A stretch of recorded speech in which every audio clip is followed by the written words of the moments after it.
बघतो की वरिष्ठांची चर्चा करून याच्याबाबतचं आमचं धोरण देखील फायनल केलं. तुम्ही शिवसैनिक आहात, बाळासाहेब ठाकरे यांची देखील महत्त्वाचा मुद्दा असा आहे की या संदर्भामध्ये वरिष्ठांची चर्चा करू. आजही वंदनीय बाळासाहेबांचाच विचार आम्ही पुढे घेऊन जातो. त्याच्यामुळे मुंबईसह विदर्भासह महाराष्ट्र हा अखंड असला पाहिजे ही भूमिका असणं स्वाभाविक आहे. परंतु या सगळ्या बाबतीमध्ये सुधीर मुनगंटीवार साहेब काय बोलले, चंद्रशेखर बावनकुळे साहेब काय बोलले, याचा अभ्यास तर करू दे.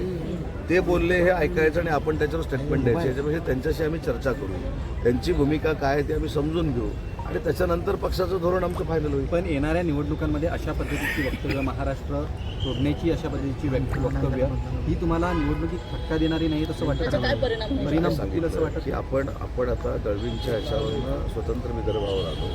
मी असं सांगितलं की त्यांनी जे काय बोलले त्याचा अभ्यास तर करू दे. अभ्यास न करता उत्तर दिलं पाहिजे असं देखील आदरयुक्त दबाव तुमचा असू नये. त्यांनी बोलले म्हणून तुम्ही दिलंच पाहिजे उत्तर. तुम्ही आम्ही सांगतो तेच बोललं पाहिजे. माझं त्याच्याबद्दल असं आहे की मी त्यांच्याशी चर्चा करतो. ते का असं बोललेत ते मी ऐकतो, त्यांची माहिती घेतो आणि माहिती घेऊन तुम्हाला सांगतो.